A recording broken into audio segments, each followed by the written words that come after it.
Hello everyone, this is a serious video. It's not about stories and all.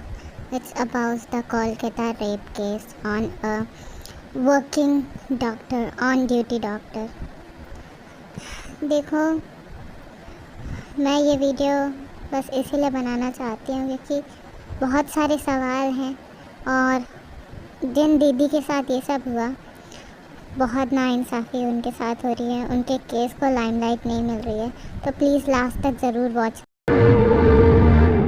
नमस्कार, मैं हूं शम्स ताहिर खान और आप देख रहे हैं वारदात। 8 अगस्त की रात ठीक 11 बजे संजय रॉय पहली बार अस्पताल पहुंचा था। वो वहां करीब आधे घंटे रुका, फिर अस्पताल से निकल गया। इसके बाद दोबारा वो रात 1 बजे अस्पताल गया, लेकिन इस बार वो सुबह 4:37 पर अस्पताल से निकला और सीधे कोलकाता पुलिस के बैरक में जाकर सो गया। वो अस्पताल के उस सेमिनार हॉल में करीब 40 मिनट तक रुका था, जिस हॉल से जूनियर डॉक्टर की लाश मिली थी। दोनों आंखें घायल, मुंह से रिश्ता हो, घायल होंठ, पूरा चेहरा जख्मी, गर्दन घायल, दोनों हाथों की उंगलियों के नाखून घायल, जख्मी प्राइवेट पार्ट से बहता हो, बायां पैर जख्मी, पेट घायल, दाहिने पैर की एड़ी जख्मी, दाहिने हाथ की रिंग फिंगर टूटी हुई। यह जख्मों की वो लिस्ट है जो कोलकाता की ट्रेनी जूनियर डॉक्टर के हिस्से आई है। जब ये लिस्ट ही कलेजा चीर रहा हो तो सोचिए, अगर हर जख्म की कहानी की तरह सुना दी जाए तो क्या होगा। खुद को और खुद की आबरू को बचाने के लिए जूनियर डॉक्टर ने तब तक लड़ाई लड़ी जब तक होश ने उसका साथ दिया और जब तक वो होश में थी।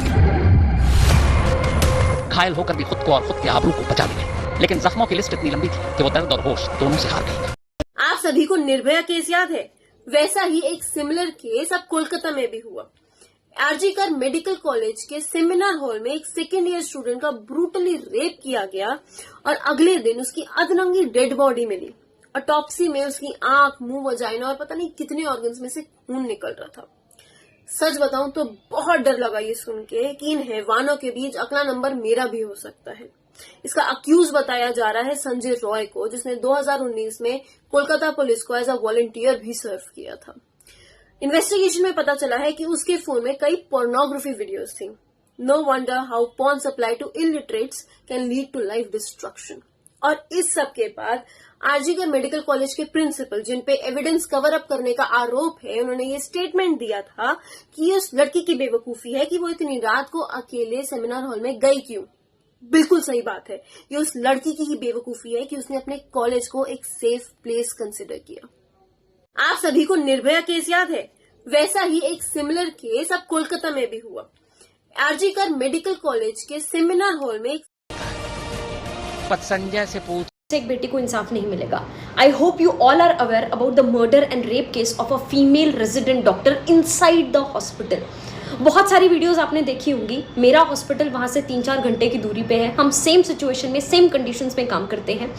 पिछले 5 दिन में our life is just about this. We are fighting to our level best. हर रोज कैंडल मार्च, हर रोज रैली, जवाब मांग रहे हैं पर कोई जवाब देने को तैयार नहीं है।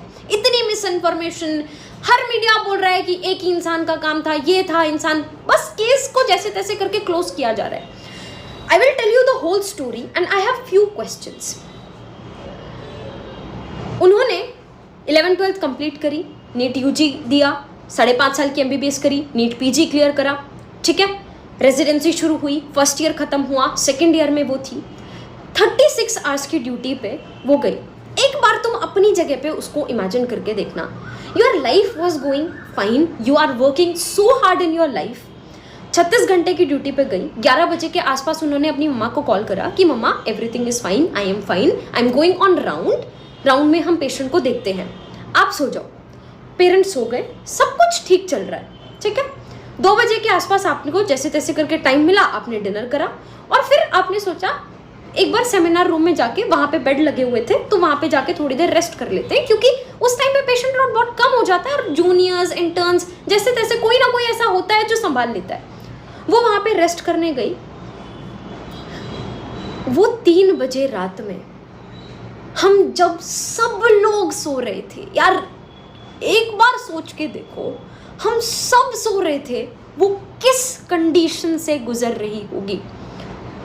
उनके पेरेंट्स ने बताया है किस सिचुएशन में वो मिली।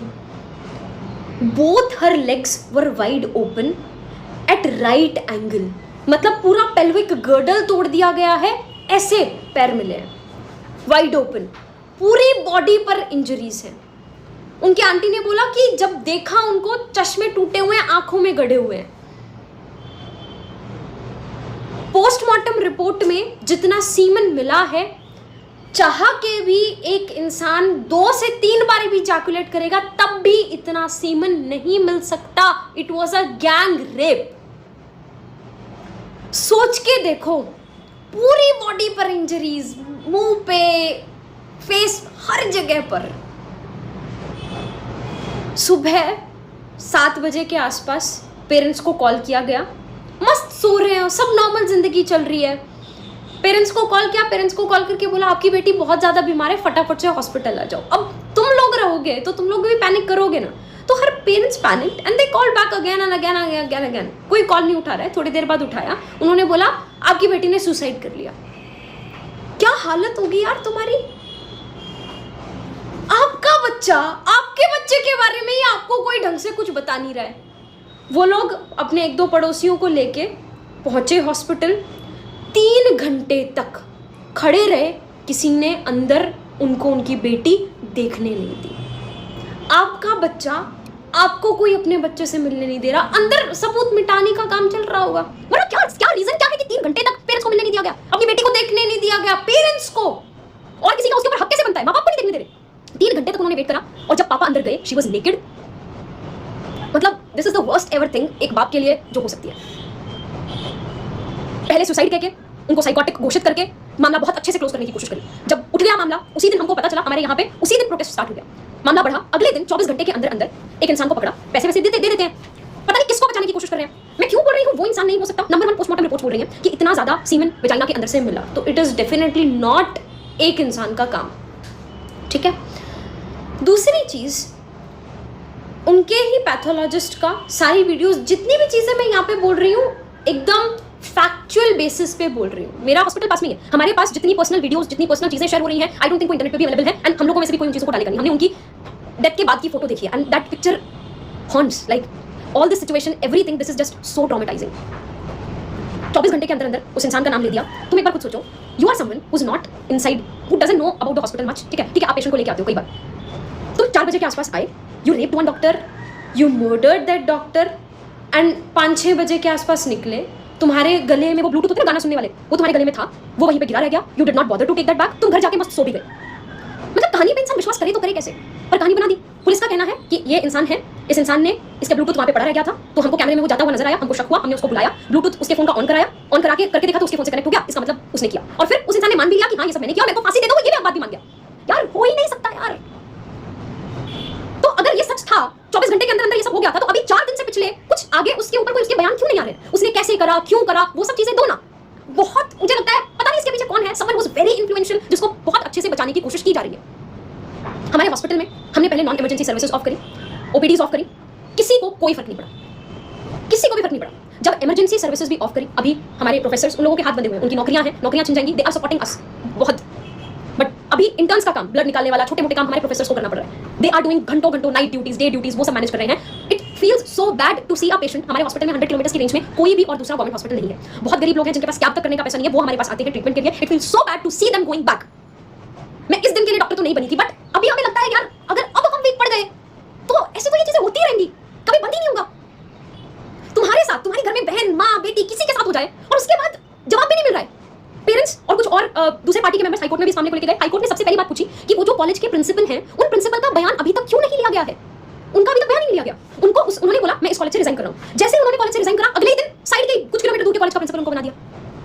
क्यों?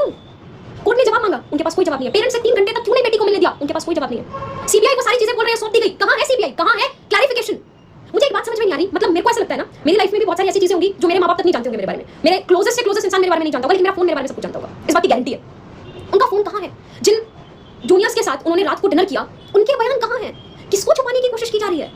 एक इंसान का काम नहीं है। पोस्टमार्टम रिपोर्ट कह रही है, मैं नहीं कह रही, आई एम नॉट स्पेकुलेटिंग, मैं कोई आइडियाज ये सब नहीं बोल रही हूं, पोस्टमार्टम रिपोर्ट कह रही है। यार एक किसी के साथ इतना बुरा किया गया है, एटलीस्ट फॉर गॉड सेक इंसाफ तो दे दो कम से कम।